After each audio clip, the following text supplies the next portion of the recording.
ayudado en los últimos años la traducción de muchos de sus trabajos muy importantes. Un dato para entender la importancia o la fuerza de este pensador es que fue un discípulo directo de Jorge Del Vecchio, de Giorgio Del Vecchio, otro de los grandes filósofos del derecho reconocidos por la Academia de origen latino. Este profesor italiano, con sus obras clásicas, sobre todo un libro muy interesante que se llamó, hubo varias o muchas ediciones, que se llamó Filosofía del Derecho. Del Vecchio abreva un poco Cota abreva un poco en las fuentes de este pensador italiano, pero además le agrega o le da un impulso muy vivificante a la filosofía del derecho. Por eso es que en su primera expresión sobre lo jurídico, Héctor lo incorpora en varias de las notas. Ella clásica, decimos que es un pensador que nosotros seguimos. ¿Por qué? Porque si bien no lo podríamos adjetivar como un pensador dialógico, un filósofo dialógico, es más bien un filósofo del derecho, el arranque o la sustancia de su lectura es una marcadamente dialogal. Es ya clásica esa cita que hace Héctor al comienzo del texto, en donde que después, que antes de eso nosotros habíamos recogido en muchos de los autores o de los pensadores dialógicos, donde él hace como una especie de, en 3 o 4 palabras, un tratado, una síntesis de antropología dialogal, cuando dice que el yo es en la medida en que es en relación, y fuera de la relación no queda sino simplemente reducido a una pura o mera abstracción. Términos o palabras muy semejantes o similares a las que desde lo filosófico y del humano, entre otros, expresara Martin Buber. Este dato ya pinta la importancia de Cota si nosotros nos acercamos al derecho desde una óptica o lo hacemos desde una lectura humanista. Hay otras expresiones también que son recogidas en el texto. Diría que yo les voy a tratar de sintetizar 2 o 3 trabajos de Cota. Hemos hecho referencia a él en varias oportunidades. De los más importantes, de los trabajos más conocidos, está el extracto que sacamos del libro que es El Derecho, que es uno de los últimos que se publicó, se tradujo al castellano. Y hay dos más importantes. Por ejemplo, está el texto Las raíces de la violencia. Este texto es importante porque él analiza la problemática de la modernidad y la problemática de la irrupción de la violencia por supuesto, siendo una relación contra, como dice él habla de relaciones pro y relaciones contra. Siendo la violencia una relación contra, necesariamente tenemos que analizarla o visualizarla desde el ángulo del derecho. Es un libro absolutamente recomendable y ahí tiene una pequeña especificación. Después la vamos a recuperar sobre el final de la explicación sobre los orígenes o los motivos de la violencia siendo contemporáneo en el mundo actual. Otro libro muy importante, voy a hacer alguna alusión, si tenemos tiempo esto, que es la parte de justificación del derecho. Recordarán ustedes que nosotros yo mencioné, para entender la diferencia entre coacción y obligatoriedad, lo que este autor analiza cuando distingue estos dos modos de comportamiento: lo coactivo, el hablar de imposición, y lo obligatorio. Esto lo hace en justificación, obligatoriedad y justificación de las normas jurídicas, que es otro texto también muy importante, y el que vamos a analizar, vamos a empezar a analizar, que es que es el derecho. Una nota, nosotros empezamos el curso diciendo que el punto de partida era, para entender el derecho, entendernos primariamente a nosotros, porque nosotros, como creadores de productos culturales, íbamos a incorporar en cada producto cultural, desde la primera herramienta hasta la tecnología actual, necesariamente incorporamos mm, cuestiones que tienen que ver con nuestras características como ser humano. Por eso todo, habíamos dicho, o partimos de este postulado, todo sistema social o sistema social tomado íntegramente, o subsistema, podríamos tomar lo económico, lo jurídico, lo político, lo filosófico, acá estamos tratando un subsistema jurídico, se apoya o tiene como base, como telón de fondo, sustento, soporte, una determinada imagen de nosotros. La clave estaba acá porque el correlato es: si el producto cultural refleja una condición humana que puede ser puntual en cualquier momento de la historia, tendremos que ver si esa condición que refleja es verdadera. Esto supone, ya lo sabemos, lo hemos tratado en varias oportunidades, es una cuestión discutida, por supuesto.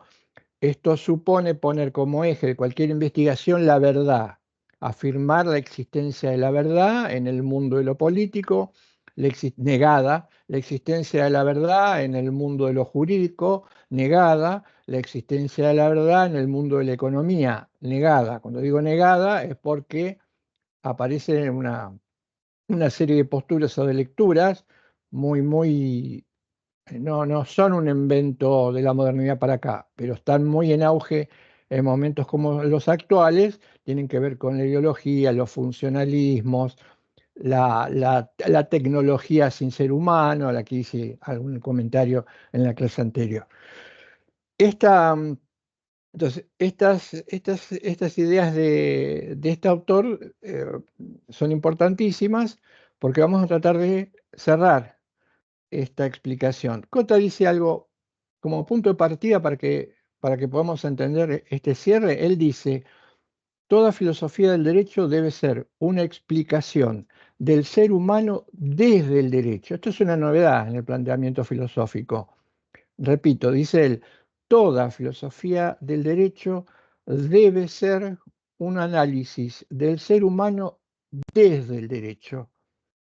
Y si no hay, él dice, no hay una filosofía del derecho que indague sobre el derecho, sino indagar sobre el hombre desde el derecho. Acá ya vamos viendo entonces una conexión muy importante en nuestro punto de partida o nuestra tesis inicial. Y no se trata de una filosofía, habría dos maneras clásicas de hacer filosofía. Una que lo llaman, esto también lo dice Coyne, un autor que nosotros manejamos, como ya saben ustedes, cuando habla de filosofía del derecho, lo traigo simplemente como dato recordatorio. Él dice: hay dos maneras de hacer filosofía clásica. Una, lo que se llama filosofía aplicada. La filosofía aplicada es tomar una postura, una determinada postura sobre lo filosófico y tratar de incorporar todo ese andamiaje o acoplarlo con el derecho, con la perspectiva que se tenga sobre el derecho. Él dice que esta no es la filosofía, no le parece la manera más conveniente de hacerla. Y otro tipo de filosofía que, ya no siendo aplicada, sino no trabajando en línea genérica, sino tratando de puntualizar cuestiones por separado, trabaje sobre determinados ámbitos, pero excluyendo otras posibilidades, otras lecturas. Por ejemplo, una filosofía que no tenga contacto ni con la economía, ni con la política, ni con la moral, ni con la sociología. Estas dos maneras no son las más adecuadas, él lo considera así, y a su explicación, a su perspectiva, es una perspectiva, dice Cota, utiliza muchas veces la palabra perspectiva, más que un método, mi lectura es una perspectiva, porque enfoca el derecho y al hombre desde lugares diferentes que necesariamente luego van a complementarse y pueden integrarse. Él dice, mi perspectiva es una perspectiva ontofenomenológica. ¿Qué quiere decir esto? Podríamos decir que es un método, es un modo de pensar o de acercarse a la realidad. Y si ustedes recuerdan, me parece que esta es una coincidencia importante, si ustedes recuerdan en algún momento cuando nosotros hablábamos de filosofía, fíjense, el nombre es, el método o la perspectiva es ontofenomenológica. Ustedes recordarán una definición de filosofía que yo les acerqué, que era tomada de un filósofo holandés, un fenomenólogo existencial. Ahora lo dijimos, pero lo volvemos a marcar y lo aclaramos, o volvemos sobre la terminología, que se llama William Luypen, y él dice que la filosofía es una reflexión. Filosofía no es más que reflexionar sobre la experiencia vivida, sobre la experiencia cotidiana. No, Cota también dice que no hay manera de acercarse a la realidad si no es sumergiéndose de manera integral en la existencia cotidiana, en lo que pasa cada momento, en lo que nos pasa, en lo que sucede. En la existencia. Por eso es un pensador que tiene influencias de un movimiento filosófico posterior a la Segunda Guerra Mundial que se llamó fenomenología existencial. La fenomenología existencial es, o quiere decir, la búsqueda del fundamento último en la propia experiencia. La propia experiencia nos indica que tenemos que trabajar a nivel de la existencia. No tenemos, no es una lectura racionalizante, como podría ser la lectura de los filósofos modernos, que se apoyaban muchas veces en la pura idea, en la conciencia, en el pensamiento, ni tampoco es una lectura arcaizante, como podría ser las antiguas filosofías. Pero también, y él lo dice, lo comentan varias veces en varios lugares, o hace referencia en varios lugares a esto, es un pensador clásico. ¿Por qué es un pensador clásico? Porque utiliza, se apoya en la filosofía del ser, la clásica filosofía del ser, que fue un movimiento, una expresión de ideas de pensar la realidad muy vigente en la época antigua, muy vigente en el medioevo, con mucha fuerza en el nacimiento, con mucha vigencia en el momento en que nacen las filosofías de carácter cristiano y con un peso que empieza a debilitarse cuando se inaugura la modernidad. La filosofía clásica es la denominada filosofía del ser. ¿Se acuerdan cuando vimos en las primeras clases o en los primeros contenidos que hablábamos del ser personal? La idea es de la filosofía clásica, es la pregunta por el ser, el fundamento último de aquello que consideramos parte esencial de la realidad. Por eso Cota es un pensador clásico. Por eso lo de ontofenomenología. Onto viene de ontología, ser, estructura. Su método es un intento de acceder. Él lo dice de esta manera, urfenomen, esa es una palabra griega, utiliza mucho la expresión fenómeno, es un intento de bucear en lo más profundo, en el fundamento último de la realidad, por eso lo de estructura, lo de ontología, lo de filosofía del ser, pero, y acá viene la novedad, entrecomillada, la novedad, eh, esta lectura de lo más profundo se hace analizando el fenómeno. El fenómeno es lo que aparece. Todos estos autores nos dicen, cuando un ser humano, cuando cualquiera de nosotros accede a la realidad o al mundo, ésta se le presenta o la percibe como fenómeno. Toda la realidad se nos aparece con cierto ropaje, la idea de apariencia. Lo que puede ser o lo que constituye una dificultad, porque si lo que queremos saber es en qué consiste esa realidad en esencia, solamente nos podemos guiar por su apariencia, pero no podemos cerrar la investigación quedándonos con aquello que aparece. Este va a ser un defecto, este es un defecto de la mayoría de los modos o formas de pensamiento de la modernidad que se quedan en la mera apariencia, registran el fenómeno. ¿Por qué registran el fenómeno? Porque es lo que vemos, es lo que percibimos sensorialmente hablando. Entonces, lo que percibimos sensorialmente hablando, que se llama fenómeno, es solo la apariencia de una realidad que se encuentra más atrás, más lejos, sobre la cual hay que profundizar y a la que cuesta llegar. Ya lo marcaban los griegos decían, los griegos pensaban el concepto de verdad como desvelamiento, la verdad era un desvelamiento, era ir sacando capas, capas de lo que aparecía, del fenómeno, hasta llegar en última instancia al núcleo, digamos, un núcleo duro o punto de partida o fenómeno originario, diría Cota. Y se apoya en un viejo paradigma de la filosofía clásica, que es el obrar sigue al ser. Si nosotros queremos mm, descubrir la esencia de una realidad, le tenemos que prestar atención a cómo esa realidad fenoménicamente o en la experiencia se mueve, se expresa o actúa. ¿Por qué? Porque si el obrar sigue al ser, nosotros vamos a actuar o deberíamos o podemos actuar en función de nuestra estructura. Nuestro comportamiento en la experiencia sigue o debería seguir a lo que nosotros somos. Entonces nos va a dar una pista. ¿Qué estamos buscando? Saber qué somos. Determinar nuestra esencia. Para determinar nuestra esencia, ahora digámoslo en términos dialógicos o en términos de Negri, para determinar cuál es nuestra esencia, le tenemos que prestar mucha atención a la existencia. Existencia y esencia son claves para luego, si lo comprendemos, dar un paso muy corto y entender el derecho. Este es el, el sustrato de toda la idea de Cota. Por eso él va a ser una filosofía desde el ser humano y luego llegar al derecho. Y por eso hablamos de ontofenomenología. ¿Cuál es el fenómeno que vamos a investigar?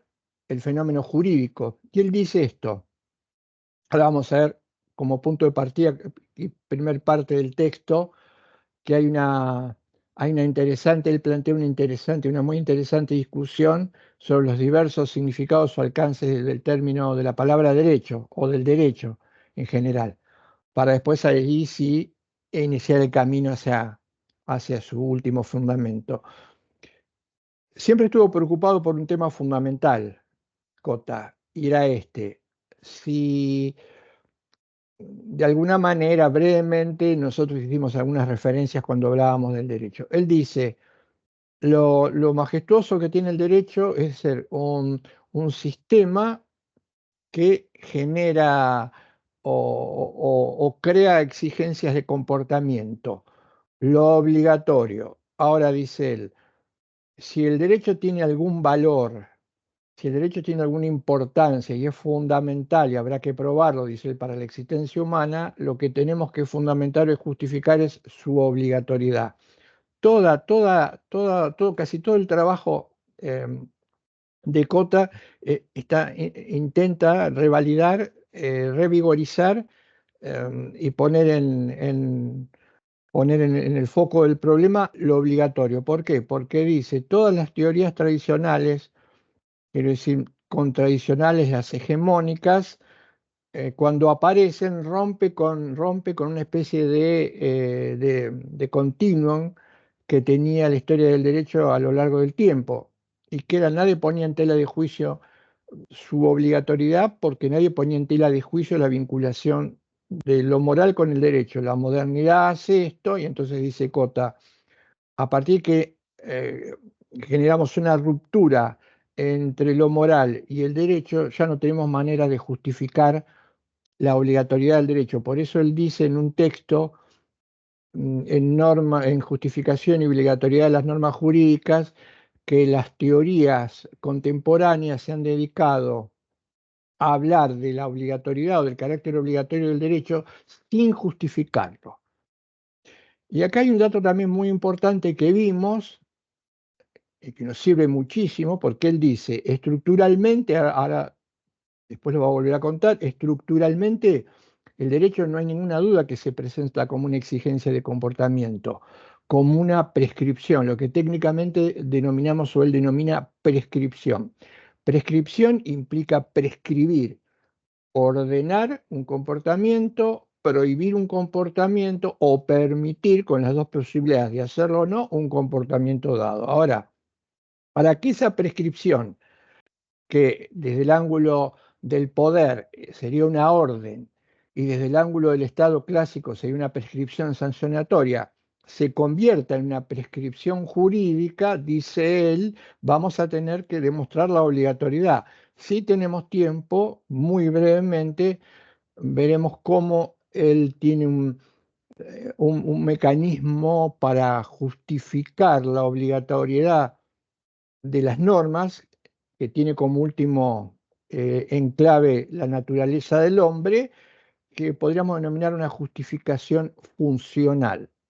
Acá hay una diferencia entre Cota y los autores clásicos, o muchos de los autores que hablan sobre los valores, porque él, si bien, por supuesto, le hace jugar un papel fundamental al valor, a los valores, su justificación no va por este lado, sino que va por otro, que es una justificación funcional. Después veremos 3 o 4 normas básicas que según él justificarían cualquier sistema jurídico y le otorgarían obligatoriedad. Esto lo habíamos visto en clases anteriores. En el texto que nosotros subimos, el autor comienza una discusión y que es cuál es qué imagen, qué impresión tiene el común sobre el significado de la palabra derecho. ¿Por qué hace esto? Porque él dice, lo que yo quiero demostrar, lo dice sobre el final, después de argumentar, lo que yo quiero demostrar es que el común, la gente, aun cuando no tenga conocimientos jurídicos, eh, tiene como idea del derecho, o suele tener como idea del derecho, ideas que son contrapuestas, que son muchas veces incompatibles, y que si bien no los impulsa a resolver el problema, generan cierto desasosiego, cierto desacomodamiento. ¿Por qué? Según una primera lectura, el derecho puede llegar a parecer como algo fastidioso. Ahora las vamos a contar brevemente. Como una segunda lectura, el derecho puede aparecer como algo muy beneficioso.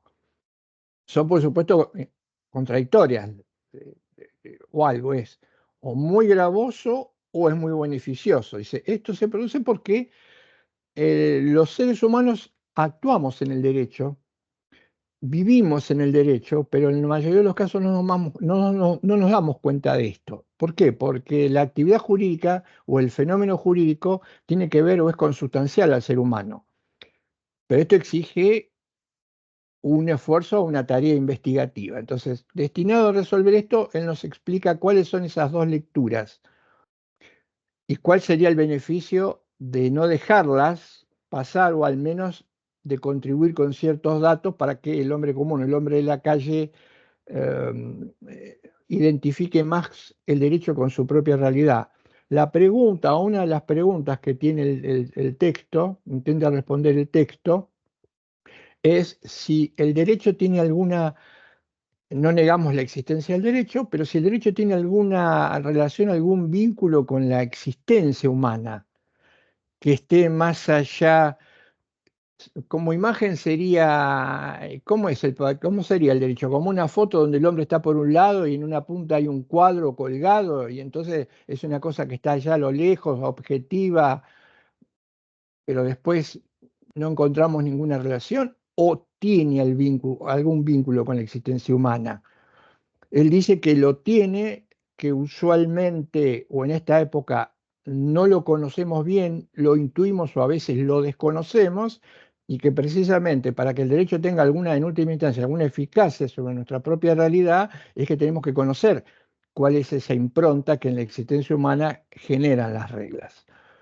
Pero esto también, como en todos los casos, es una tarea difícil, ardua y tentativa. La primera imagen, que dice, Cota puede tener alguien del común respecto del derecho, es que aparece siempre como algo que en última instancia aun cuando no lo quiera hacer, porque no tenga que ver con sus planes de vida, se le exige que lo haga, se le imponen que lo haga. Descubre o descubrimos que el derecho es como una finísima red de imposiciones, de prohibiciones, que de no hacerlo pueden acarrear o podrían traernos un dolor de cabeza o sanciones. Entonces, que tal vez esta lectura, que es una lectura negativa, cuando vemos o lo prestamos atención al derecho, el derecho nos está diciendo no hagas esto, anda por acá, esto no se puede, si no haces esto te voy a sancionar, etcétera, etcétera. Esta innegablemente dice que tiene una faceta negativa, ¿m? Aparece como algo que está ahí, no sabemos muy bien por qué, nos molesta, incluso explicaría el intento de evitar su cumplimiento. Si bien no lo dice este autor, está en consonancia con un fenómeno propio de los últimos contemporáneos, que es el intento de eludir las reglas. Este intento de eludir las reglas tal vez no tenga que ver con digamos, con algún desajuste en la propia interioridad del sujeto, sino muchas veces viene de la mano de convertirse en una exigencia que solamente tiene como apoyo una sanción. Eh, Esto hace que todos pensemos de alguna manera muchas veces en cómo eludir esa exigencia. Pero más allá de eso, este dato que marca que el derecho es algo que si pudiéramos evitar o pudiéramos eliminar lo haríamos, está muy presente en ciertas percepciones del que no conoce el derecho. Pero también, dice, hay otra, totalmente diferente.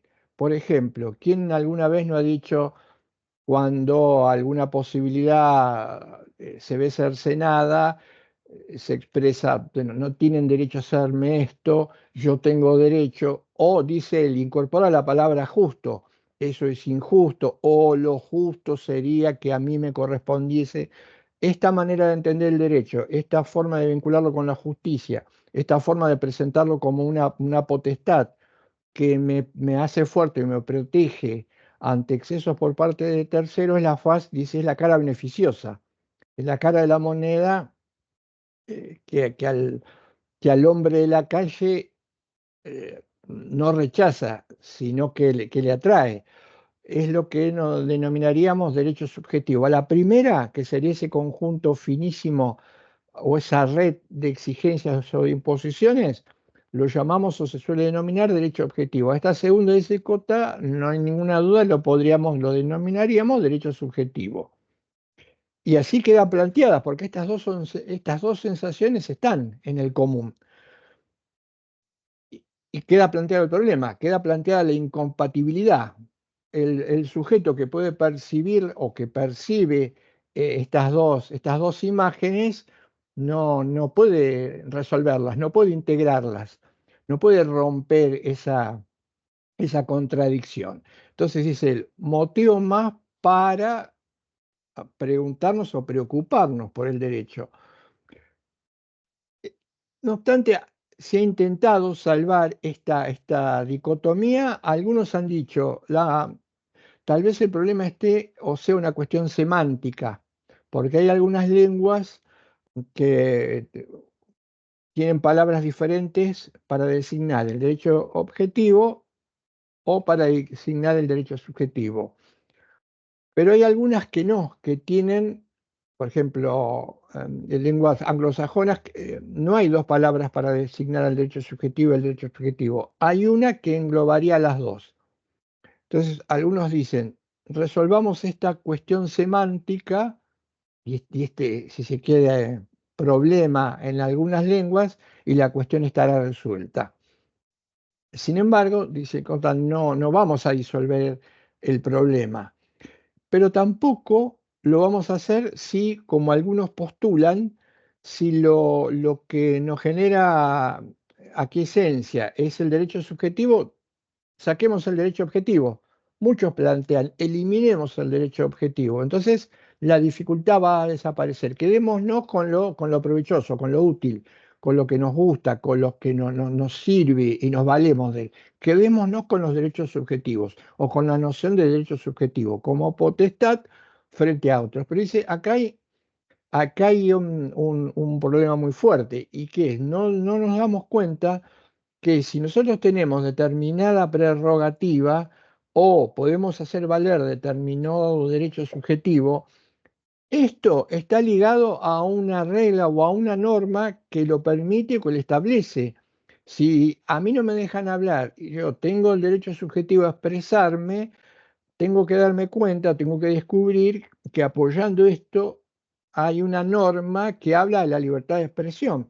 Y a la inversa, no hay ninguna norma o regla de derecho subjetivo que no postule un derecho subjetivo. Si el derecho subjetivo tiene su fundamento en una norma, en un derecho objetivo, por lo cual, si dice Cota, si elimináramos el derecho subjetivo como objetivo, como muchos proponen, por ser negativo, nos quedaríamos con un derecho subjetivo que no tiene fundamento.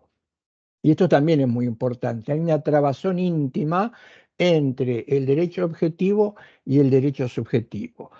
Dice, todo esto hace más acuciante, porque además el hombre común vive en el mundo jurídico, hace derecho aunque no lo sepa, y pone algunos ejemplos. Si compramos un paquete de cigarrillos, estamos en el mundo de la compraventa, derecho. Si tomamos un medio de transporte, estamos también en el mundo del derecho, una contraprestación y la posibilidad de viajar previo pago de un precio. Si tenemos un problema con el automóvil, lo tenemos que llevar a reparar, también nos estamos moviendo en el mundo de lo jurídico, es decir, hacemos miles de cosas, nos matriculamos, vamos al colegio, tenemos un documento, nos casamos, miles de cosas que están dentro de la esfera de lo jurídico, aunque no sepamos nada de derecho. ¿Mm? Estamos haciendo derecho. Entonces dice él, esta razón es una razón muy fuerte para que no podamos dejar la cuestión simplemente en estas dos percepciones del hombre común como algo negativo que está y no queda más remedio que sufrirlo y cuando no esquivarlo, o esa lectura beneficiosa que habla de que el derecho es potestad pura y me protege ante los demás, esta idea de derecho subjetivo. Hay que avanzar en la comprensión y en el estudio del derecho. Él dice, el defecto de las teorías tradicionales ha sido que no han indagado, no han ido mucho más que esta simple visualización de lo positivo y de lo negativo, dejándole al hombre común con muy pocas herramientas para evaluar, sobre todo positivamente, el derecho. Hay una tendencia en algunas lecturas contemporáneas del último siglo y medio que ven de una manera marcadamente negativa al derecho, incluso hasta postulando su eliminación. Para evitar toda esta cuestión, esta problemática y entender bien el derecho, es que tenemos que avanzar en este conocimiento. Cosa que hace él en el primer capítulo subido. Entonces se discute sobre las diferentes maneras de entender al derecho y pasa a un segundo momento que es indagar sobre el fenómeno jurídico. Él dice que habitualmente, ¿qué es lo que hacemos cuando mm, queremos conocer un objeto? En este caso, lo que queremos conocer es el derecho, el fenómeno jurídico. ¿Qué solemos hacer? Dice, lo primero que solemos hacer es explicar cómo es algo. ¿Mm? Hay un objeto X, no lo conocemos, queremos saber de qué se trata y entonces, ¿cómo actuamos? Y nos preguntamos cómo es. Este cómo es va a llevar a una primera fase, que es tratar de describir cómo es ese objeto o esa realidad que no conocemos. Hay una descripción. Por ejemplo, si se trata puntualmente del derecho, describirlo implicaría decir, el derecho es un conjunto de reglas que son el resultado de la deliberación de un común o de una sociedad que luego se convierte en una regla, se promulga y a partir de su publicación en el boletín oficial tiene o aparece como vigente o empieza a regir los destinos de esa comunidad. Esta sería una descripción del derecho. Es lo que él denomina la descripción o causa morfológica, ¿m?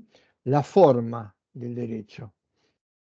Pero mm, no nos alcanza. ¿Por qué? ¿Qué hacemos habitualmente? Si, por ejemplo, nosotros estamos investigando en un microscopio una, o antes de ponerlo en un microscopio, un organismo, y podemos percibir la forma, la estructura, la forma externa de este organismo, nos interesa ir un poco más a fondo. Entonces, ¿qué hacemos? Tomamos ese organismo, lo ponemos entre dos vidrios con un preparado y aplicamos un microscopio para,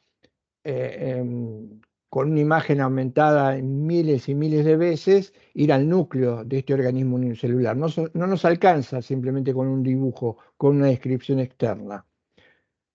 Con el derecho, dice él, también pasa esto. Hay una segunda lectura que es ir hacia la estructura, pero también, ojo, estamos también todavía en el cómo es, en la descripción. Y estructuralmente, ¿cómo se presenta el derecho? Dice, estructuralmente prescribe, como decía hoy, prescribe algo. Es una prescripción. Prescribir implica señalar algo, indicar algo como obligatorio, señalar algo, indicar algo como prohibido o señalar algo o indicar algo como permitido. Permitido hace jugar dos opciones, hacerlo o no hacerlo. Esto es una prescripción. Y habitualmente, ya lo vimos en el Estado de Derecho, por supuesto, ya lo sabemos esto, y en el sentido en que lo vamos a contar o en el sentido en que lo cuenta Cota, esta es una prescripción sancionatoria. Hacer algo, dejar de hacer algo, prohibirlo o permitirlo acompañado de una sanción. Esto sería lo que él denomina la forma estructural, ¿m?, del derecho.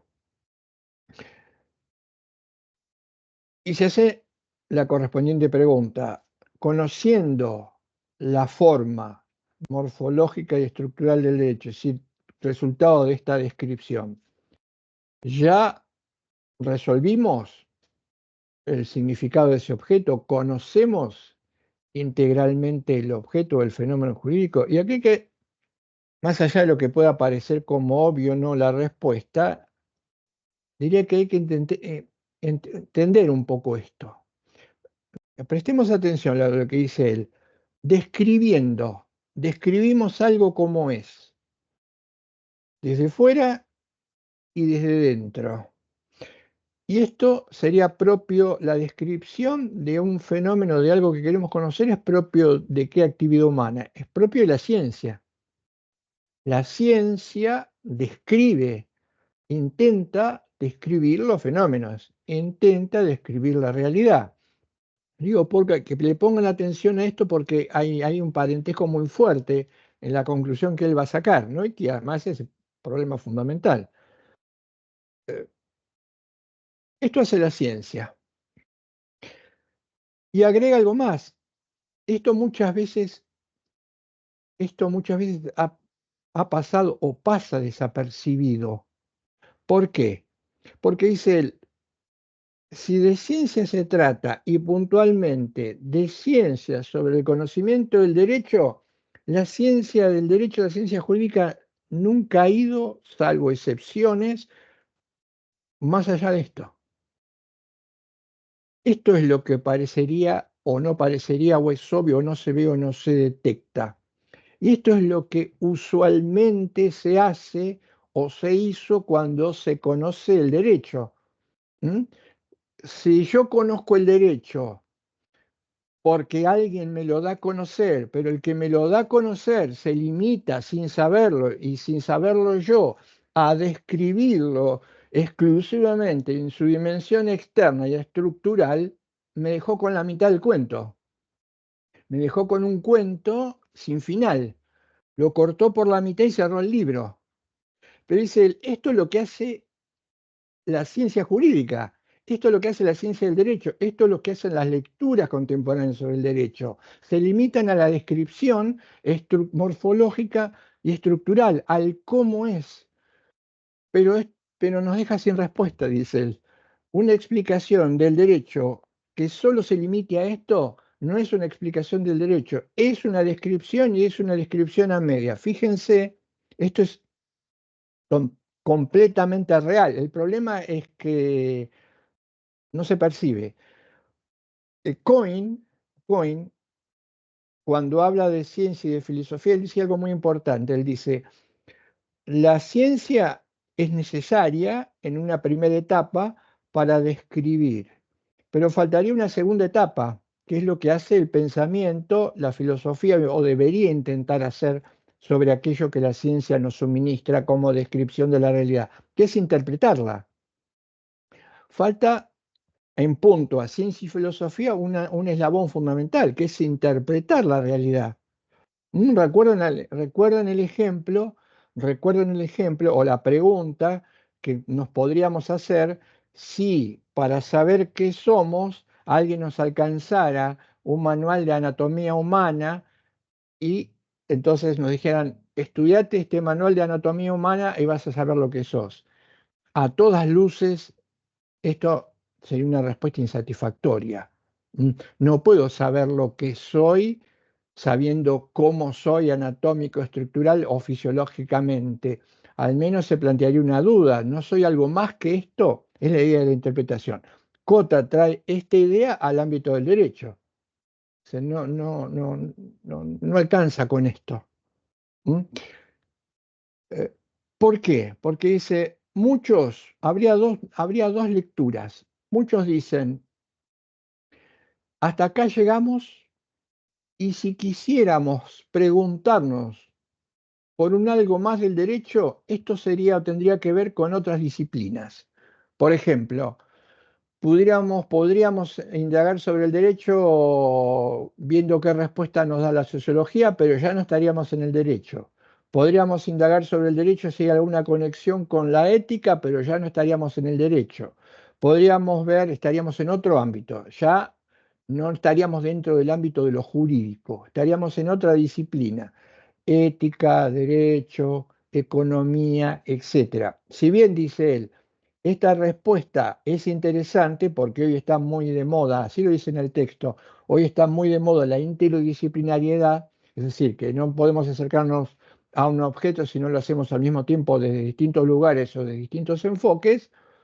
eh, y esto es importante, eh, el hecho de que ya no estemos hablando del fenómeno jurídico, no estemos dentro de lo jurídico, nos vuelve a dejar con el mismo sabor a nada. Si es que tenemos que ir a otro lado, pero ya no para pensar al derecho desde lo jurídico, sino para pensarlo, por ejemplo, dice él, que es muy frecuente, si yo saco al derecho y lo meto en la política, voy a ver, como la mayoría de las teorías modernas, que el derecho no es nada más que un residuo, como una especie de segregación de tercer lugar o de tercera importancia que viene del Estado. Las teorías que consideran al derecho exclusivamente como una especie de segregación del Estado son teorías que intentan explicar lo jurídico, pero se salen de lo jurídico. Y la otra lectura, la otra posibilidad es considerar que no puedo seguir indagando sobre el derecho, ahí se corta la investigación porque todo lo que pueda decir eh, va a estar teñido de ideología o de conocimiento erróneo o equivocado. Esta es la postura que él señala. Kelsen dice, la ciencia del derecho se tiene que ceñir a su objeto. Como científico puro, me ciño a mi objeto puro.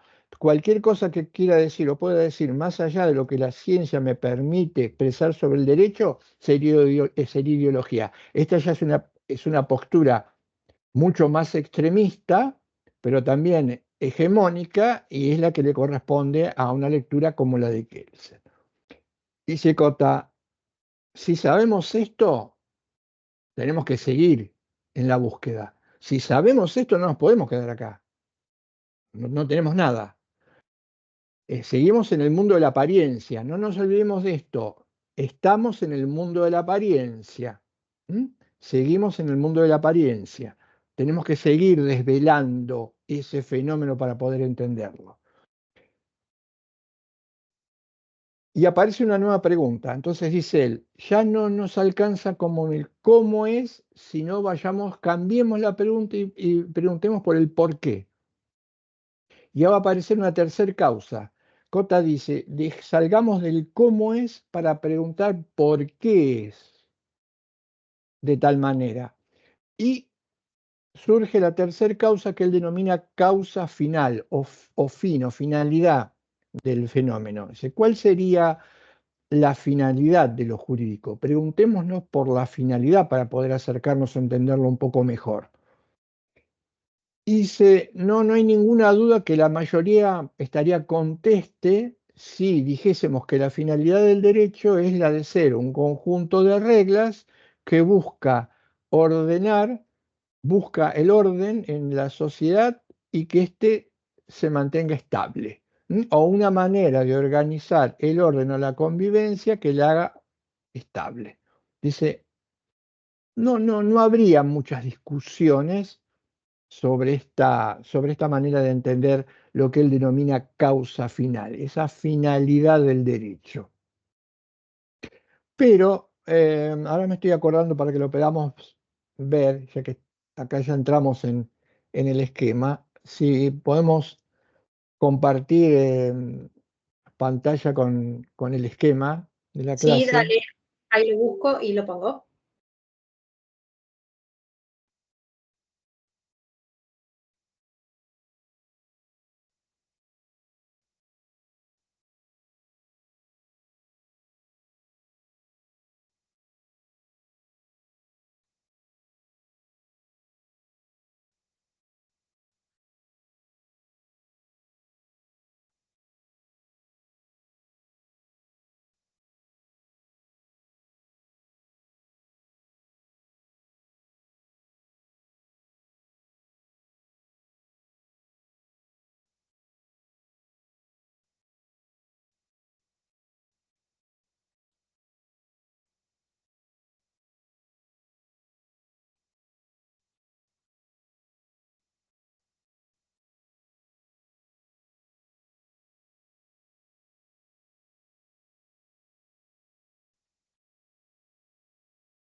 ¿Todavía no está? Avísame si lo ven, porque yo el otro día no lo veía y ustedes sí.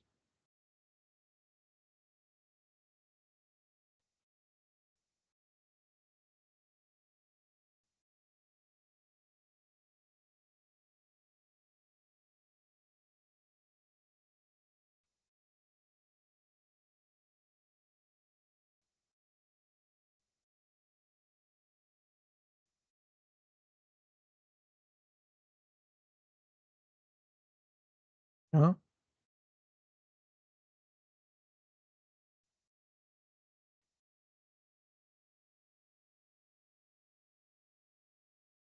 Bien, mientras buscamos, intentamos resolverlo entonces. Sigamos con, cuando aparezca lo retomamos, si es posible que aparezca el cuadro.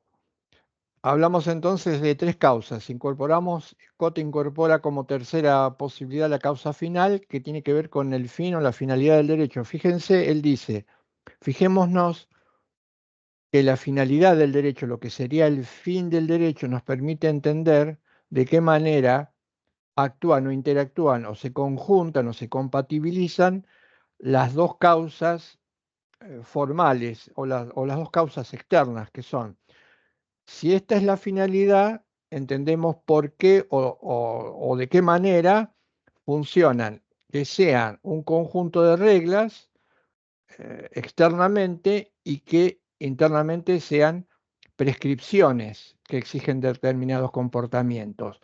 Porque esto tendría que ver con esa finalidad. Las reglas serían necesarias en su forma de prescripción para lograr un orden en la convivencia. Sin embargo, dice él, ahí está, ahí la vemos. Ahora sí, la están viendo todos, ¿no? Sí, Sí, sí. se ve perfecto. Bien. Pero que voy a aumentar un poco porque está muy chiquitito. ¿Podés aumentar el tamaño de las letras? Ahí. Bien. Vamos al esquema, que es el derecho Sergio Cota. Describiendo el derecho no se responde qué es, hay que seguir indagando.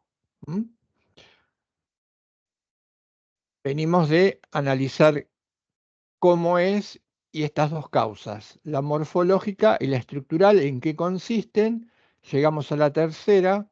Al derecho no lo conocemos sino hasta que sabemos su fin o finalidad, porque además la finalidad, como dice ahí en el cuadro, fin del derecho, sería establecer y mantener el orden en la convivencia social, como acabamos de decir. Esta sería la causa final. Yo les estaba diciendo, conociendo la causa final, que es establecer y mantener el orden en la convivencia, entendemos mejor por qué tiene determinada forma, externa e interna, o morfológicamente y estructuralmente. Nos damos cuenta que las reglas, que son prescripciones que exigen o imponen determinados comportamientos, lo son en función de mantener y establecer ese orden al momento de convivir. Acá hay algo interesante, hace una pausa, Cota dice, hay algo interesante porque dice, el autor dice, si bien no, no, no agotamos, ahora lo va a explicar, no agotamos el conocimiento del derecho con la incorporación de esta causa, sí ya él dice, el hombre común empieza a percibir o puede entender el derecho de una manera diferente. Ya no queda estancado en ese nivel de conocimiento muy básico en el que lo ve como una imposición o en última instancia en el que lo ve como la protección o el resguardo de alguna potestad o derecho suyo, sino que tiene herramientas para descubrir cuándo, en función de este juego de reglas, prescripciones y orden en la convivencia, un sistema de derecho es adecuado o no. Tiene herramientas para poder criticar reglas, leyes o el sistema en sí mismo. Entender esto, entender lo de la causa formal, estructural, entender lo de la causa final, le hace comprender que el derecho no es más, no sería simplemente un conjunto de disposiciones sin sentido las que está condenado a cumplir. Descubre que tiene que ver con sí mismo, con sus posibilidades, con su proyección y puede enjuiciar de alguna u otra manera las reglas que se establecen como parte de la convivencia en la comunidad en la que él esté presente. Dice Costa, esto es muy importante, porque entonces ya la comprensión del común empieza a variar.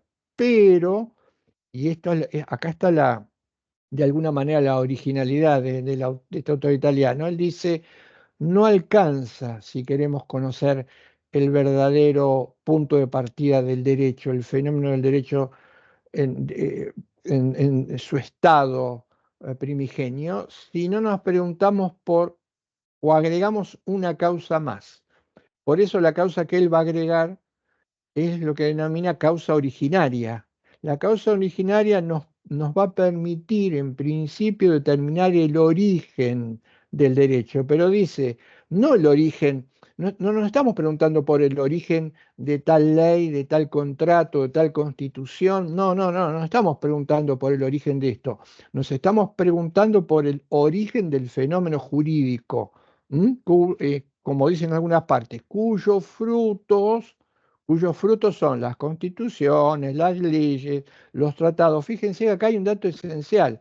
Él está diciendo, ojo, ojo, separemos lo que son las formas empíricas, lo que de hecho se produce con el derecho, lo que fácticamente aparece, porque en lo, por debajo de esto seguramente hay algo distinto o diferente, soportando esta dimensión empírica, uóntica o a nivel fenómeno. Y ahí va a estar, si es que está, vamos a ver cómo, la esencia de lo jurídico.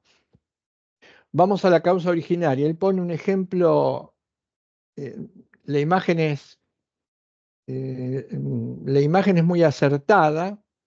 Él dice, supónganse, o me pongo como ejemplo en este caso, porque la imagen es análoga a lo que me ocurre. Dice, si voy al oculista y el oculista me receta anteojos, y dice, ¿por qué usas anteojos? Y uso anteojos para ver mejor, que sería la causa fin. La finalidad en el uso de los anteojos es ver mejor. Pero, y de hecho me ocurrió a mí y a cualquiera que cuadre en el ejemplo le tiene que haber ocurrido, no me quedo con que necesitas anteojos porque vas a ver mejor. Le pregunto al óptico o al oculista, pero ¿por qué solamente con los anteojos puedo ver mejor? Entonces, el óptico o el oculista me va a decir, en realidad lo que tenés es, en el caso por necesito anteojos para leer, el fenómeno de la presbicia, que es la pérdida de visión con el paso del tiempo,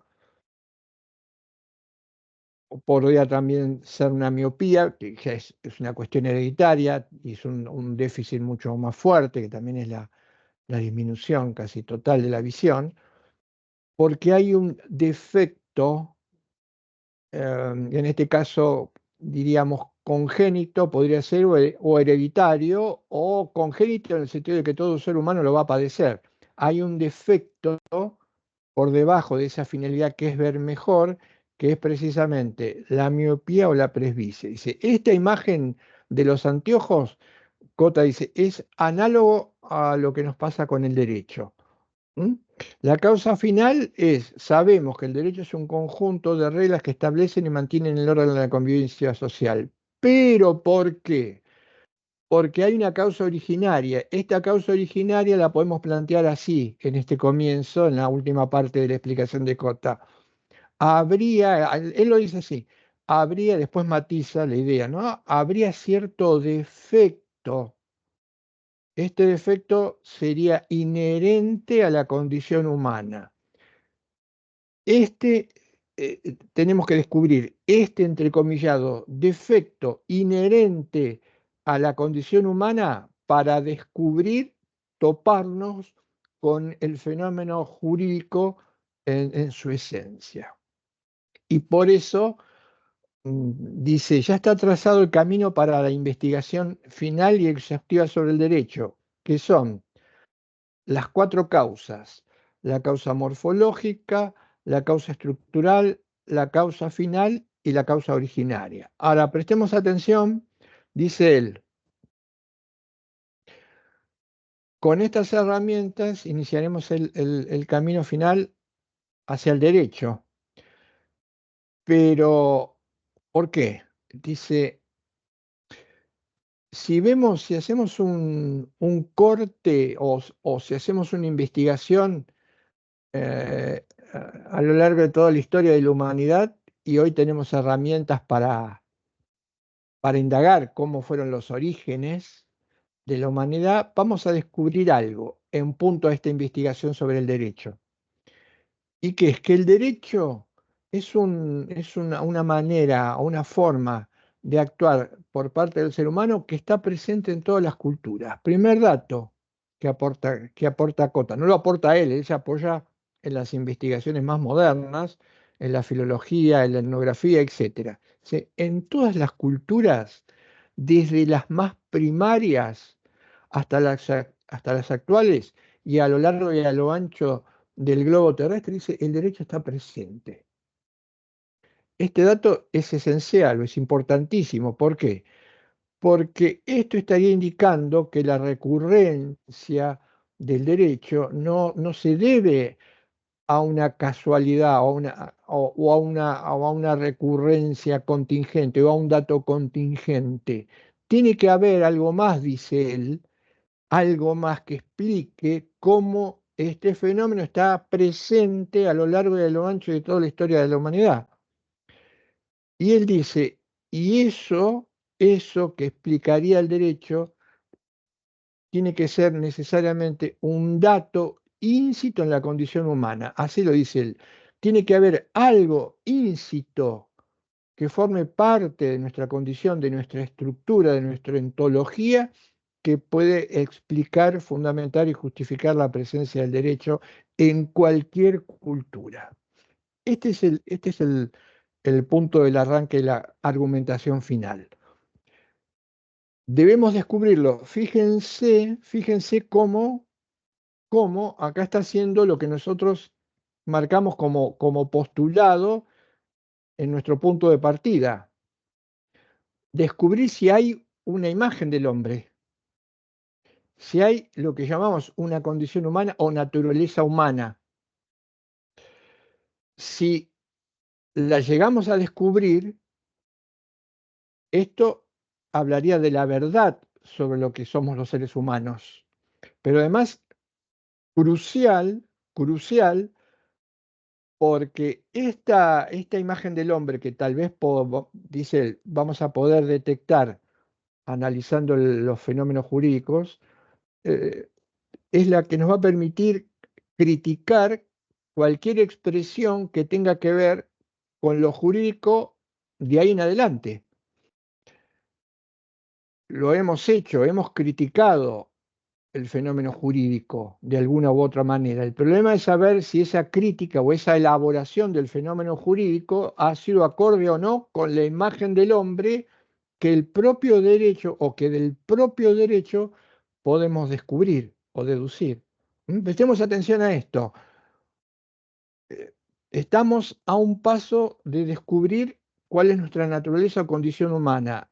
¿Quién nos va a ayudar a dar ese paso? El derecho, el propio derecho.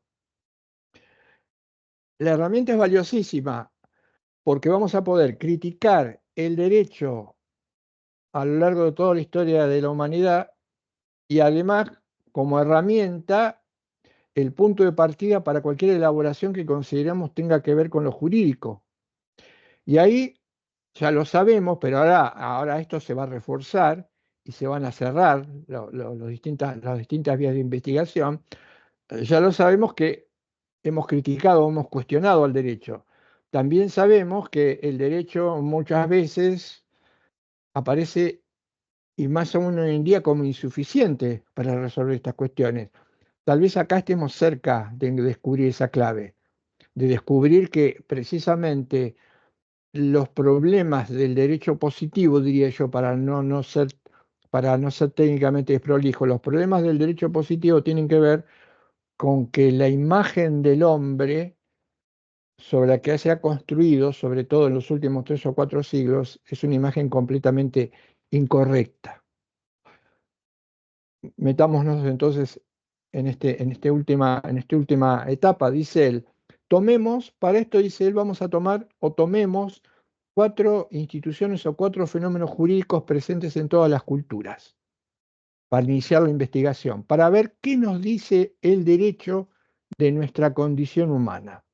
Y elige la propiedad, las asociaciones, el testamento y el proceso. Ustedes ya lo conocen, en más o menor medida ya han sabido de esto, lo han estudiado, lo estén estudiando, no es algo nuevo.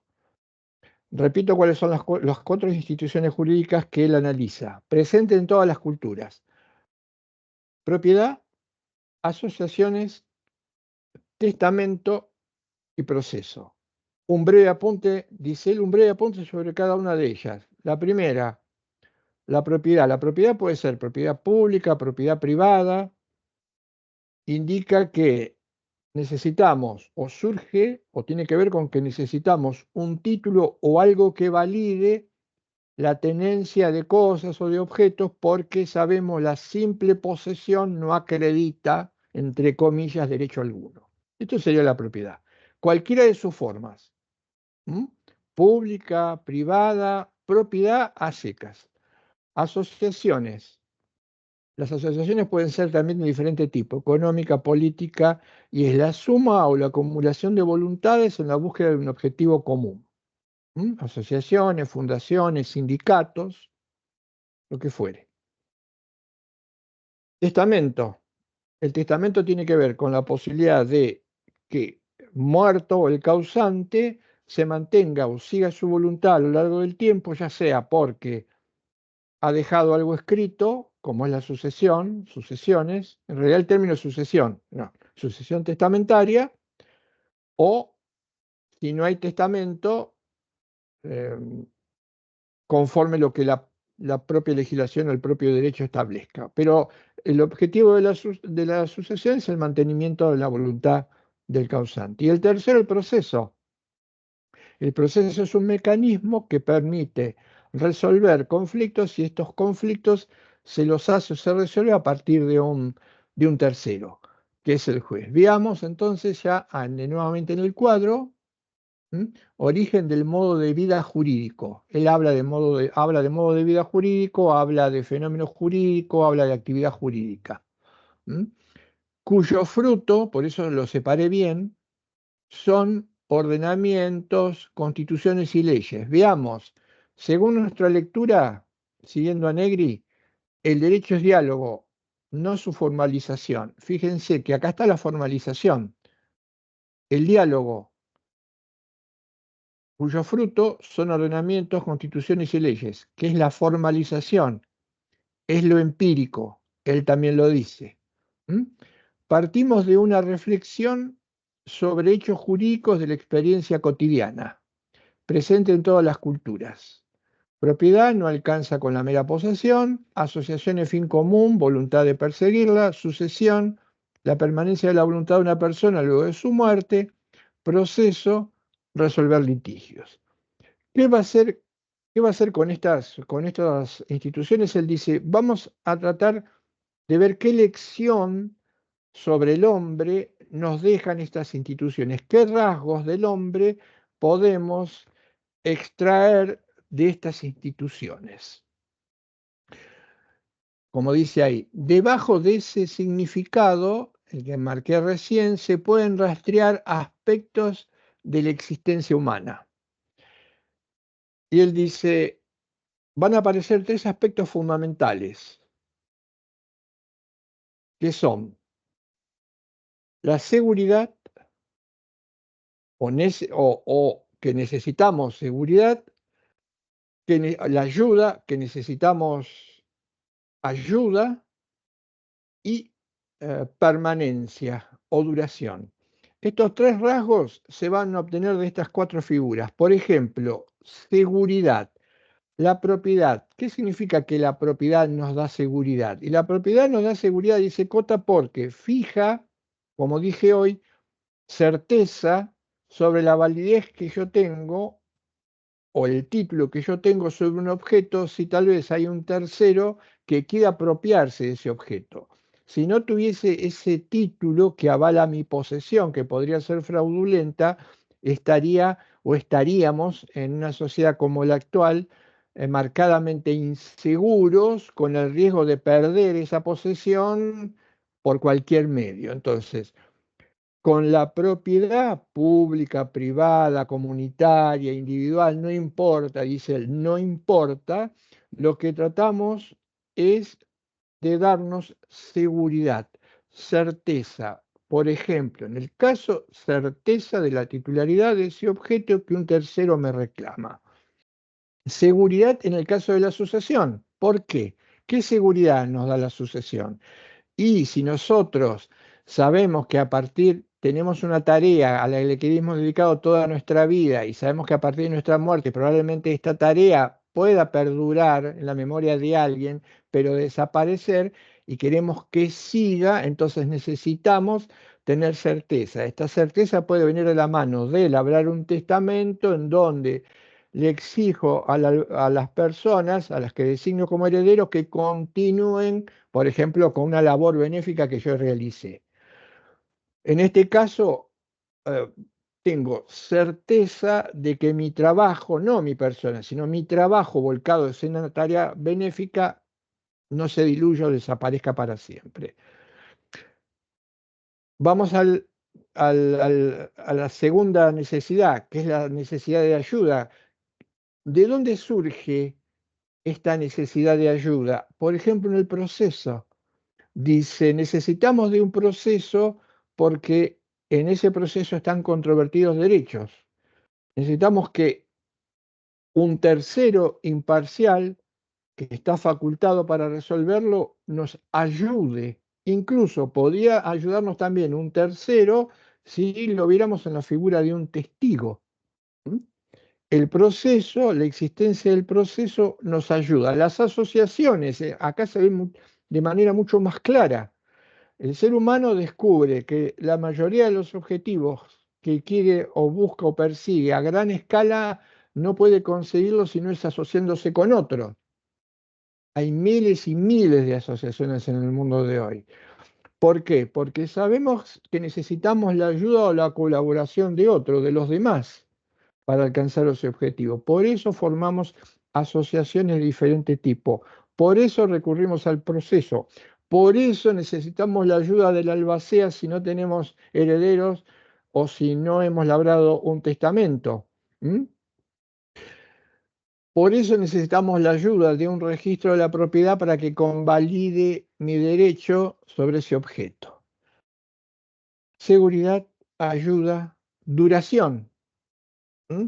Hoy por hoy, dice Cota, los seres humanos, más allá de que son conscientes, o hemos sido siempre conscientes del fenómeno de la muerte, queremos seguir más allá de la muerte, de alguna manera o de alguna forma. Entonces, esa duración en el tiempo, como decía hoy, lo puede permitir o lo va a permitir el testamento. ¿Mm? Eh, eh, si tengo una fundación, que esta fundación sea lo que se dedique, yo quiero durar o permanecer, no, lo puedo lograr a partir del testamento. También a partir de la asociación, que se mantenga, porque las instituciones son las que perviven en el tiempo y las personas son las que se modifican, cambian, salen, entran, etc. Dice él, estas tres necesidades, seguridad, ayuda y duración, son indudablemente seguridad que conceden a cualquiera. No hay nadie, ningún existente humano que no la haya experimentado en algún momento. ¿Mm? Por ejemplo, aun cuando eh, podamos sentir seguridad y esta seguridad venga de la mano de algún componente propio, por ejemplo, la fuerza, el poder o lo que fuere, sabemos que esto, por ser una cuestión de hecho, es muy endeble, por ser una cuestión fáctica, es muy endeble. Entonces, esa seguridad la va a conferir el derecho. Lo mismo en el caso de la ayuda y en el mismo en el caso de la duración. ¿Pero por qué? ¿Qué tiene de diferente el derecho? Y dice Cota, el derecho tiene de diferente que a estas tres necesidades las avala o las refuerza con comportamientos destinados a generarlas y estos comportamientos son obligatorios. Aun cuando nosotros pudiésemos lograr de alguna manera seguridad, ayuda y duración por otros medios que no fuesen por el derecho tiene algo especial, que es que convierte a estas en exigencias o en comportamientos obligatorios. Entonces tenemos que rastreamos debajo de ese significado de la existencia la necesidad de seguridad, de ayuda de los demás y de duración. Como dice él, son exigencias propias de nuestro existir. No hay ser humano que no las haya sentido en mayor o menor medida. ¿Mm? Viene un nuevo interrogante. Eh, Somos conscientes entonces de esto. ¿Por qué sentimos esas necesidades? ¿Mm? dice Cota. Hagámonos una nueva pregunta. ¿Por qué sentimos esas necesidades como ser humano constantemente? Algunas de manera más acuciante que otras, pero todas sin igual. ¿Por qué? Entonces él dice, em, la primera circunstancia es que nos damos cuenta en algún momento que aun cuando tengamos enorme cantidad de proyectos en el hacer, sabemos que muchas veces o la mayoría de las veces a esos proyectos no los podemos alcanzar, no los alcanzamos con la magnitud que deseamos o cambiamos por otro o nos frustramos. Esto está indicando que esa necesidad la sentimos porque dice él somos seres limitados. Este es un dato que, claro, se contrasta con la fantasía del hombre moderno, como decía Buber, con la ilusión, con la imaginación del hombre moderno, que suponía que podía hacer lo que se le ocurriese utilizando su razón. No, somos, lamentablemente, seres limitados. La segunda, que hay un momento en el tiempo y en el espacio en el que podemos llevar adelante nuestra actividad, pero luego acaece o acontece el fenómeno o el problema de la muerte. Y esto nos lleva a descubrir, aunque muchas veces nos resistamos, aunque muchas veces tratemos de utilizar la ciencia de manera sin resultado alguno para mantenernos en el tiempo, a veces hasta más allá de la muerte, que es pura fantasía, eh, somos seres finitos. ¿Mm? En algún momento esto de que tomamos conciencia se tendrá que convertir en parte de nuestra propia realidad. Somos inevitablemente seres finitos.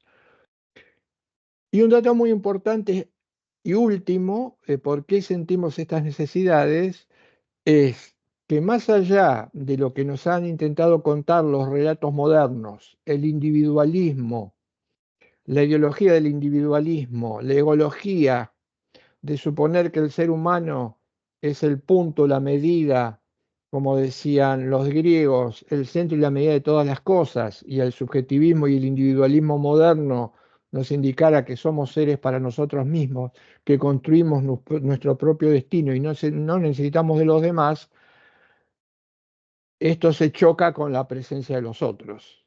¿M? Los otros están en el mundo y descubrimos que estos otros tienen que ver con nuestra propia permanencia, con nuestra propia existencia. Nuestra existencia es coexistencia.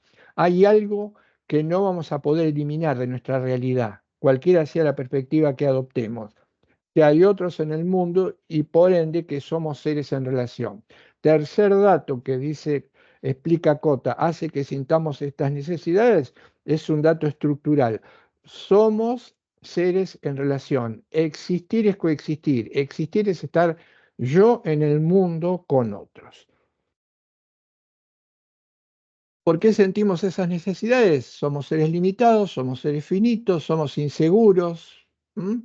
Riesgos, naturaleza y otros, pero dice él, no vamos a poder eliminar la relación con los demás.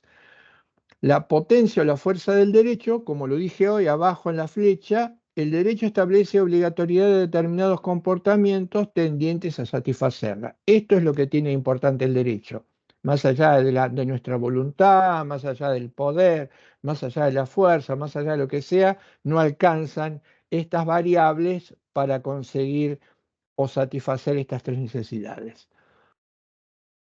La primera conclusión sería esta. Detrás del derecho positivo aparece un perfil existencial del derecho, su correspondencia con exigencias propias de la existencia humana, pero porque además él se pregunta algo en el texto, y es que es importante. Dice, también los animales sienten estas necesidades. Dice Cota, ojo, porque también los animales no humanos, en la terminología actual, tienen estas necesidades de seguridad e instintivas, ¿no? Por supuesto, instintivamente buscan seguridad, instintivamente se ayudan e instintivamente se protegen o tratan de mantenerse al margen de la muerte, instintivamente. Pero dice él, La diferencia entre los animales no humanos y los humanos es que nosotros somos conscientes de estas limitaciones y de las exigencias o de las carencias que estas limitaciones conllevan como parte de nuestra realidad humana. Esa es la diferencia entre los animales no humanos y el animal humano, o entre los animales y las personas. Sigamos con, entonces, el cuadro. Somos conscientes de estar privados de algo. Bueno, dice Cota, eh, nos damos cuenta entonces de que nos falta algo. Pero precisamente este darnos cuenta de que nos falta algo es como una especie de motor, nos impulsa a actuar. Sabemos que hay algo que necesitamos, que no tenemos, y que esto que no tenemos y necesitamos va a contribuir de manera definitiva a nuestro propio desarrollo y nuestro propio perfeccionamiento. Este es el motivo que nos impulsa a actuar. Esa diferencia, dice Cota, que hay entre lo que hacemos y lo que logramos, esa diferencia entre el hacer, entre lo que queremos hacer y lo que realizamos, es lo que nos impulsa a ponernos en acción. Sabemos que somos capaces de superar esto. ¿En qué consiste esto? En carencia, indigentes. Pero acá hay algo primordial para entender. A diferencia de los animales, que también tienen estas limitaciones, y que no pueden modificarse, el animal no puede nunca superar esas limitaciones, no puede salir nunca de esa falta, porque él se ciña al esquema de estímulo-respuesta. El ser humano sí sabe que carece, que es indigente, pero que puede superar esta carencia, al menos en términos relativos.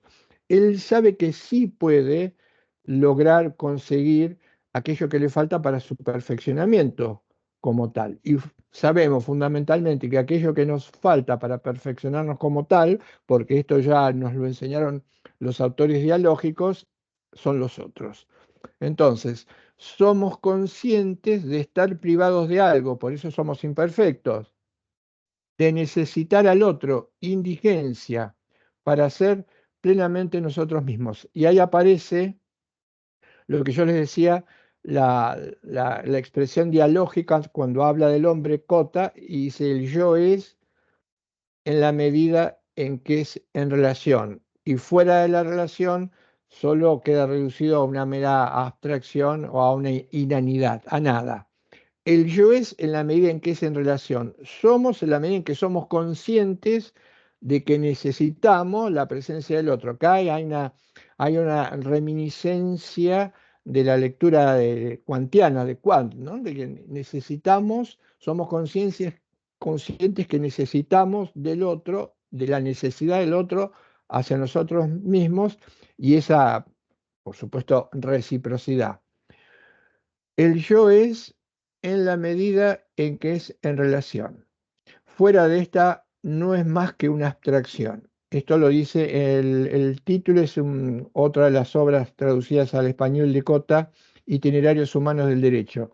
Y que existir es coexistir, vivir juntos. Eh,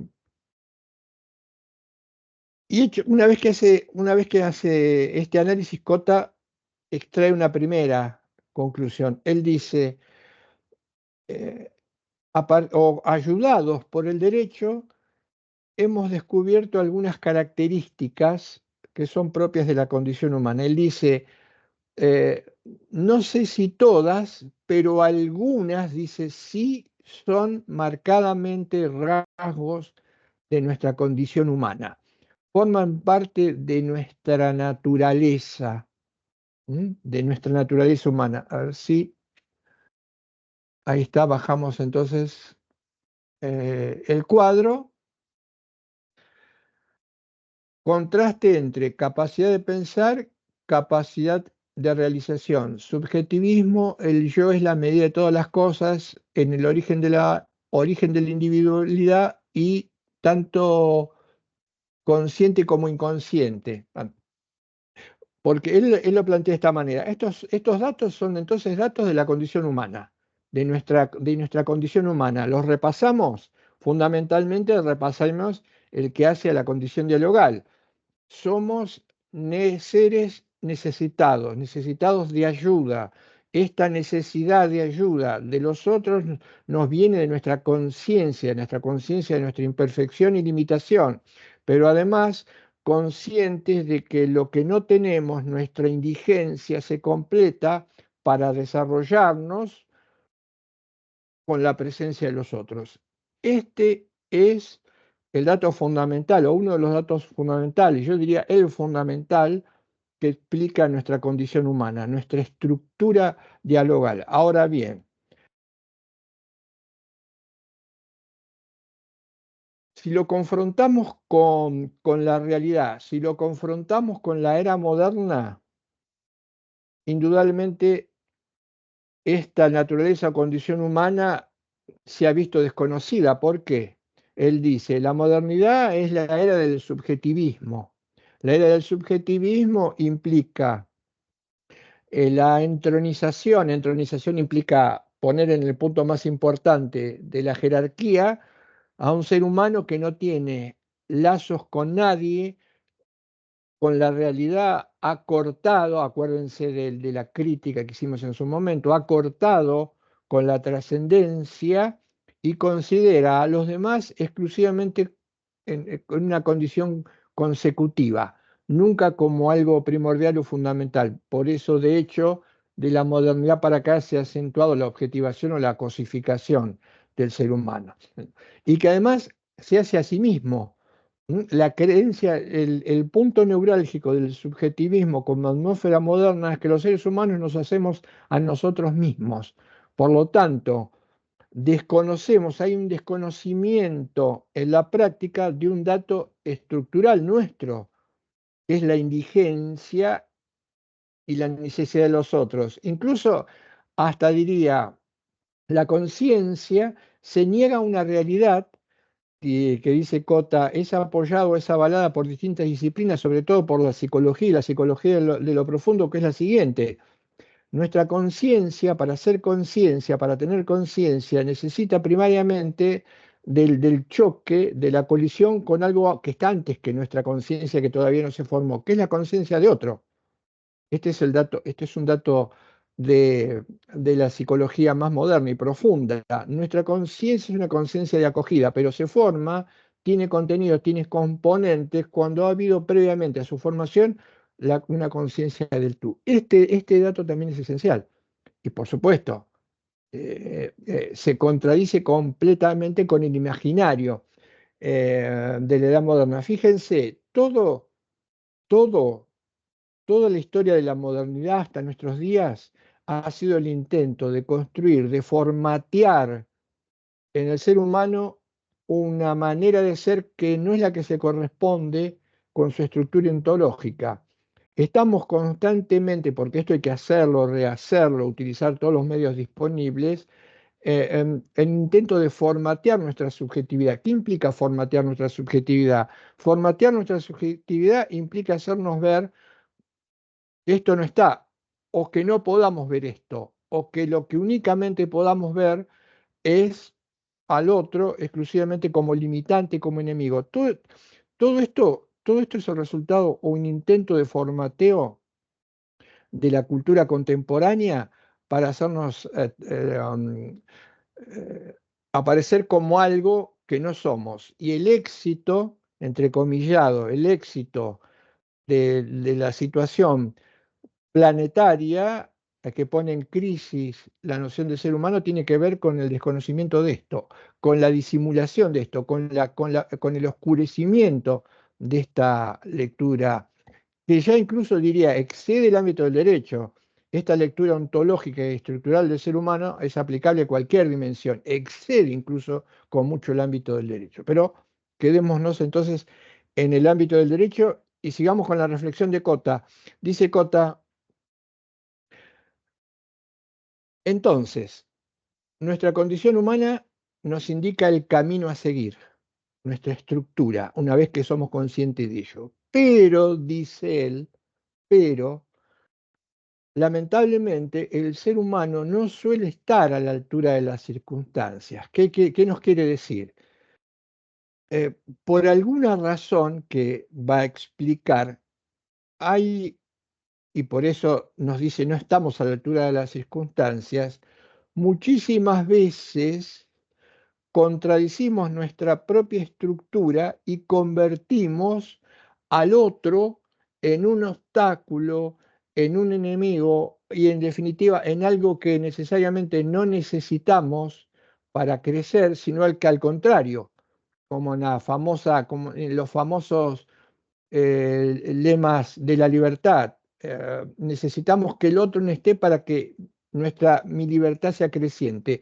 Y un dato importantísimo, la creencia errónea de que podemos existir o subsistir sin reglas, sin pautas, porque el hombre moderno es aquel que cree que no tiene esencia alguna y que su esencia es el resultado de su propio arbitrio, en definitiva de su propio capricho. Por eso no tiene, no quiere, no admite y pretende existir sin reglas. Por eso no estamos a la altura de las circunstancias. Pero además hay otro dato importante, dice él. Cada uno de nosotros, los seres humanos, tienen una paridad. Dice en otro trabajo sobre ontofenomenología del derecho, dice Cota, los seres humanos estamos en paridad. ¿Qué quiere decir que estamos en paridad? Que somos iguales.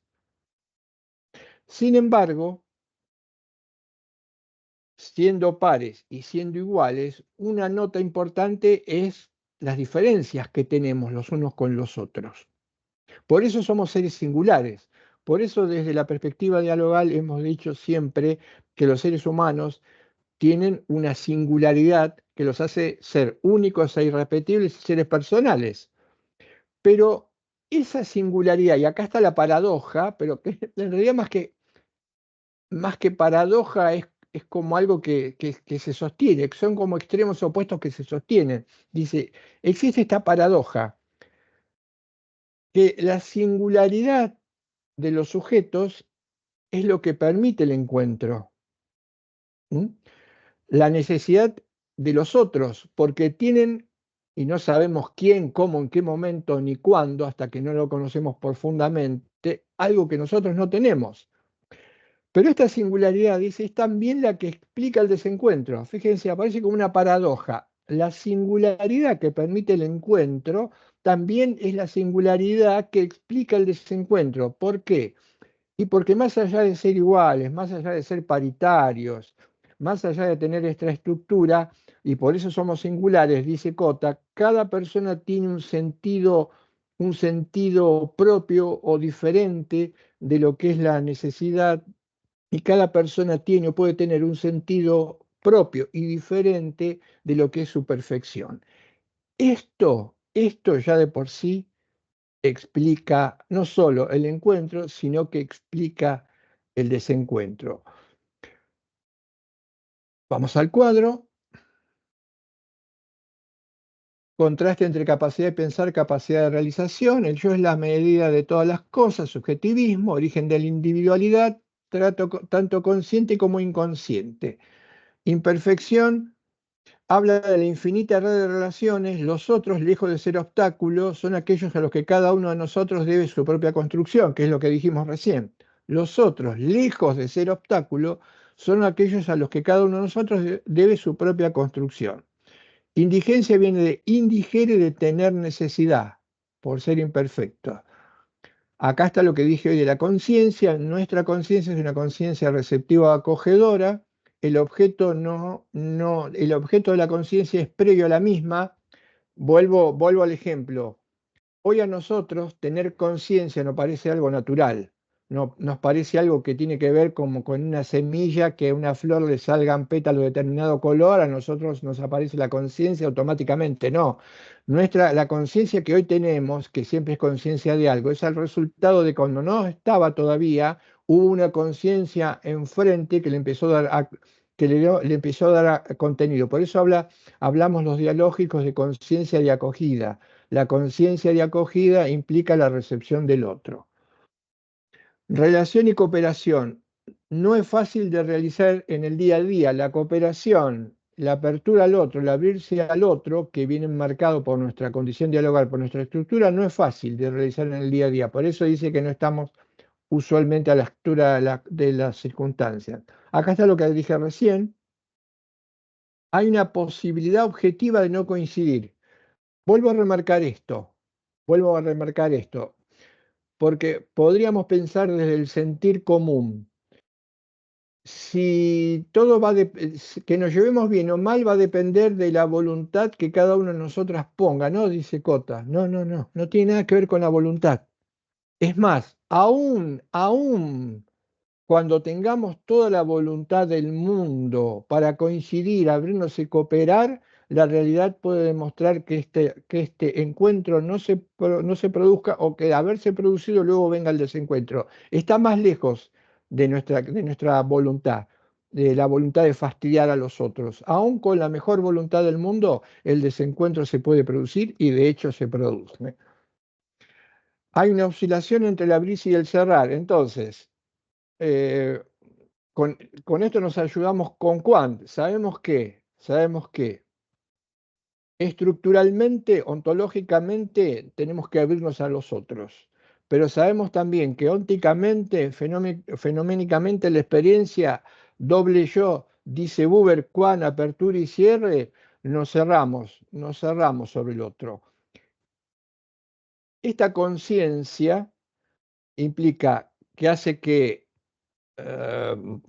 constantemente estemos en esa disyuntiva y en el trato concreto a veces nos abramos, pero rápidamente oscilando hacia el otro sector nos cerremos, este abrirse y cerrarse, alternativa amigo y enemigo. Si bien, dice Cota, nuestra conciencia nos protege de que veamos a todos como un obstáculo, intentemos eliminarlo, no vemos a todos como un obstáculo, pero vemos a algunos, cualquiera, podemos convertirlo en un enemigo. O sea, no vemos a todos como enemigos, porque de hecho nos implicaría eh, que nos eliminemos, pero sí esto no nos quita de ver a cualquiera puede ser nuestro enemigo ocasional, aun cuando en la realidad no lo sea.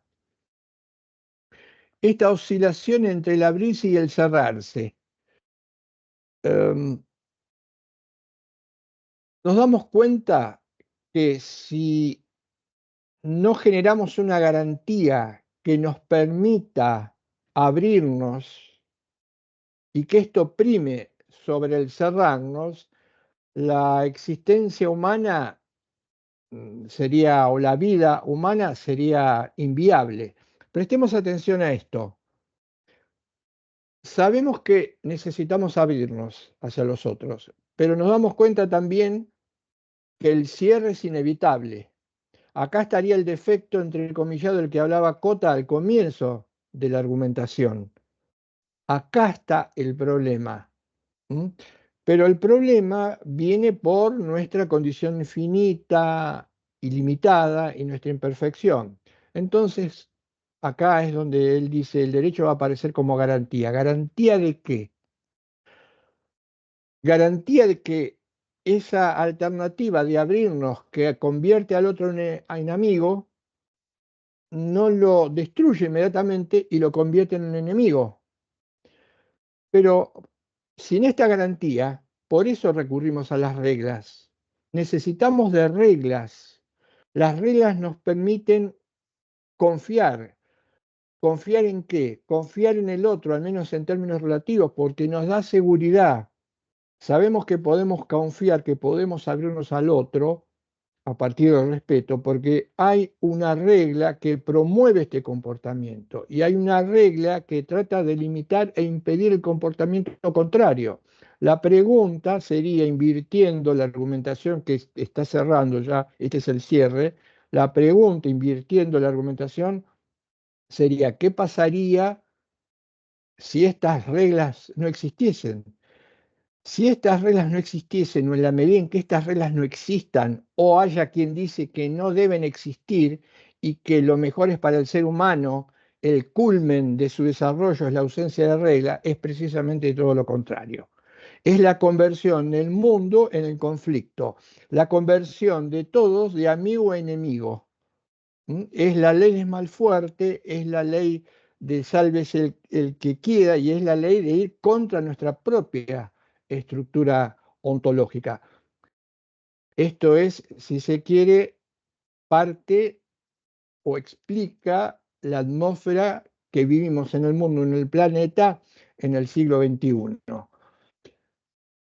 La búsqueda entonces es un deber de ser común. Necesitamos una regla que nos garantice el poder abrirnos, porque sabemos que tenemos que abrirnos, porque si no, no nos desarrollamos, pero sabemos que está el problema de que el otro y yo mismo nos podemos cerrar. Entonces, tenemos que buscar un deber ser común.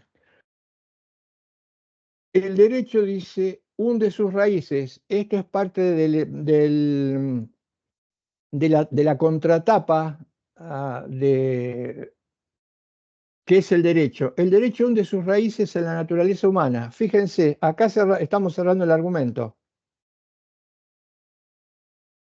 El derecho, el derecho es el resultado de datos que hacen a nuestra condición humana. Por eso, el derecho, a lo largo de toda la historia, en partes sí, en partes más, en partes menos, ha hundido sus raíces en nuestra condición. ¿Por qué? Porque sabe que esa condición humana solo puede protegerse, solo puede mantenerse, porque es coexistencia, es existir juntos con otro, a partir de darle seguridad, ayuda y duración. Y superar contradicciones propias de la existencia humana. Es una contradicción que nos abramos y al mismo tiempo nos podamos cerrar. Por supuesto que es una contradicción. Kota explica por qué. Superar contradicciones propias de la existencia humana. Acá está el derecho en su expresión primigenia, en su origen. Este es el conocimiento de lo que el derecho significa para nosotros en verdad. ¿Mm?